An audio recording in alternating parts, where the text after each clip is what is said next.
Ok, bon, ni Digne Delicia nk'uko musanzwe mumenyereye abajournaliste bagenzanje twabanye muri byinshi kenshi twama turi kumwe muramenyereye kuri no munsi mpagaze nka manager wa New Design. New Design murashaka kumenya ati New Design ni giki ni kihe mwadutumiye kuno munsi. New Design ni label ije gufasha ugwaruka canke uwo ari we wese afise impano yo gukina amareresi ariko akaba adafise moyen ya production. Peut-être ibintu by'amareresi hariho ivya comedy, hariho amafilme, hariho n'ibindi ibintu by'ama episode n'amaserie ibintu nk'ivyo, ariko ni ibintu biba bisaba uburyo, ni ibintu biba bisaba location, ni ibintu biba bisaba kuba bafise director, ni ibintu biba bisaba ibintu byinshi cyane gose. Mu bintu by'amareresi burya sico kimwe n'indirimbo canke ibindi, ibintu by'amareresi bisaba ibintu byinshi cyane. Rero iyi label igiye gufasha buri muntu wese afise iyo mpano ariko adafise ubwo buryo bwa production. Nukuvuga ngo turafise abantu bazobafasha kubera ko barashobora kuba bafise niyo mpano peut-être ariko itaragera kure cyane. Ndibuka yuko duherukana muri Burundi Nkunda Company dufasha abana batoya mu matala atandukanye, ariko uno munsi muri New Design dufise tala imwe, donc twayirondereye abigisha babizi babimenyereye kandi mu ndimi zose kuko mwavyumvise presentation zagiye zitandukanye, kandi dufise ibisata byinshi. Turafise nk'igisata ca comedy ugerashobora kuzogiserukira. Turafise abazokina filme zirya filme musanzwe muzi ariko mu rurimi rw'igiswahili n'icongereza, uyu akazoba bidufashamwo. Tukaja dukina no mu kirundi no mu gifaransa, no muntu akazoba bidufashamwo bien sûr. Twa dufise rero madame wa sponsor wacu, sponsor wacu ntari hafi ariko madame uyu akaba yashoboye kumuserukira muri no mwanya, akaba yitwa Gilan. Hanyuma ku muntu yoba yifuza kwiyandikisha kugira ngo ashobore kubana natwe muri New Design Label, arashobora kunyandikira jewe ku bwanje kuri Instagram yanje ni Digne Delicia 0, Digne Delicia 0, canke Facebook ni Digne Delicia. Ndashobora kubahereza nimero ya WhatsApp, peut-être murashobora kuzibacishirizaho kugira ngo bashobore kunyandikira. Ni 75 722 798 75 722 798. Peut-être murashaka kwibaza ati kubera iki ushizeho wewe twandikire wewe. Muri no mwanya mpagaze nka manager wa New Design Label, ariko kandi urumva turafise platforms zitandukanye ko bien sûr mu byo tuzofasha abo bantu harimo kubaha platforms ifise visibility. Hariho YouTube channel, hariho Facebook, hariho Instagram, hariho na Twitter ya New Design Label. Murashaka gutangura kudufollowinga muri no mwanya bariko baradukurikira kuko turazi ko mwe bw'abamenyesha makuru ijwi ryanyu rishika kure. Rero nashimye ko bo kwiyandikisha inscription iwanje kugira ngo jewe nyene le manager nshobore kuba ari je nshobora kubashira muri group y'abandi. Kubera ko urumva niwe cabaza kwiyandikisha kuri platforms za New Design, nta kintu na kimwe bisabwa, nta frais, nta kintu na kimwe bisaba, nta mahera ya inscription, nta kuvuga ngo ufise imyaka iyi canke iriya, nta kuvuga donc nta na kimwe bisabwa. Ukira kuba ufise iyo talent, ukira kuba wumva ubishaka ko ushigikirwa kuko ni benshi. Hanyuma ni intara zose zigize igihugu c'u Burundi, nta ukumiriwe, mwese murahawe ikaze kuwumva yifuza yuko dushaka kubimufashamwo.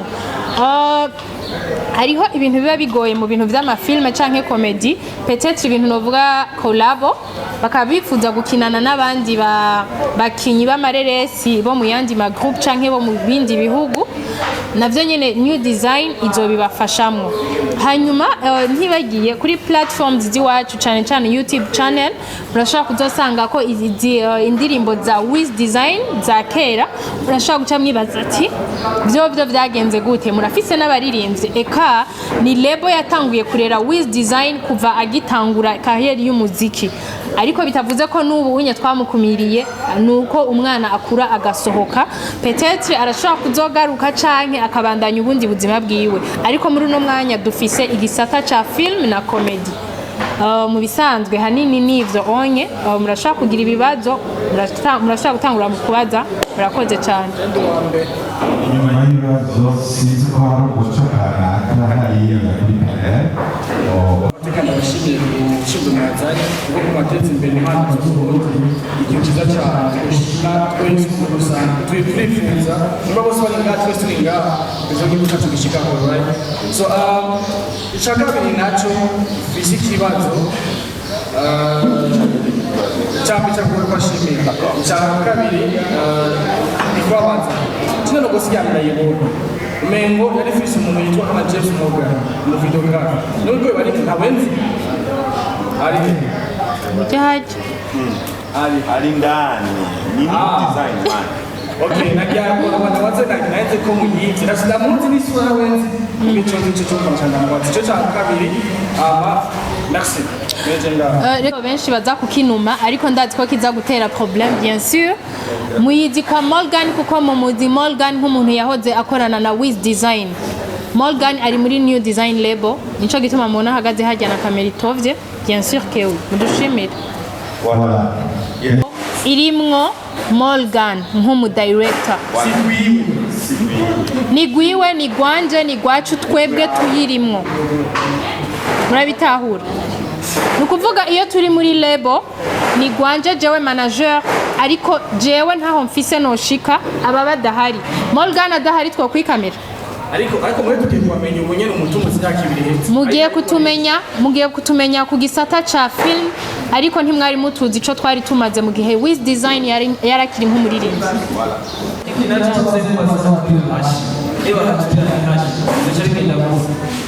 Okay, murakoze.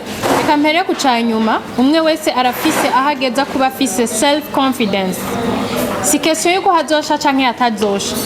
Ni question yuko bo muri bo bumva yuko bafise self confidence y'ivyo bagiye gukora. Wavuze ati murafise uruhusha guko indirimbo za Wiz Design muzozishira kuri platforms zanyu. Ivyo ntavyo navuze ahubwo mwadutahuye nabi. Navuze ati nimwaja kuri platforms ziwacu ntimutangare nimwabona indirimbo za kera za Wiz Design. Wiz Design yahoze ari umwana wa New murakoze cyane. Hanyuma ubajije ati Ding Delicia kuri mu bintu byinshi ntibizohava bigucanga. Jewe ndi ngaha kugira ngo mfashe kuko na jewe ndiko ndafashwa. Nukuvuga ngo mu gihe ntazofasha nanje baramfashije n'Imana izobimbaza. Ariko ikintu cyose n'umwanya wacu. Kuko nimba naremeye kwiyangaja muri ibi nabiriya nuko mbona ndabifitiye umwanya. Rero ndafise umwanya wiki nkagira n'umwanya wa kiriya nkagira n'umwanya wa kiriya kuko ntidukora iminsi yose kandi si 24 jewe ndi umuntu akuze ndazi ingene planifiya umwanya wiwanje ilsifi yuko atagipfa muri ivyo byose. Rero ndabaremesheje yuko atakizopfa. Isoko TV Burundi Nkunda Company byose bizogenda neza nka na New Design Label byose nzobikurikirana neza ndabakunda cyane gose. Murakoze cyane uvuze ati bazojabuka imbibi. Bien sûr bazojabuka ariko sico kwihutira kuko imbere yuko tujabuka handi foko tumanza kuba ngahi wacu turi sure yuko mwatumenye mwadutahuye mwabi okay si bose bashaka kubishima ariko ubutumwa bwacu bugerahe nico gituma twavuze yuko no hagati mu gihugu dukeneye abaho mushaka kwibaza ati muzohashika gute ariko tuzohashika bivanye na plan d'action za New Design Label. Hanyuma muvuze ati murafise abaticha bien sûr que nababa présence sinzi ko mwababonye ugejejwe vya comedy film mu Giswahili mu Congereza film mu Kirundi mu Gifaransa nukuvuga ngo ni mu ndimi zose. Ikindi kintu mubajije cyanyuma muvuze ngo adresse physique ya New Design Label muzoyimenyeshwa vuba. Igikuru nuko dukeneye ko mudukurikirana kuri platforms za New Design Label murabe ibikorwa hanyuma ibisigaye navyo muzohamenya. Ico munara hagati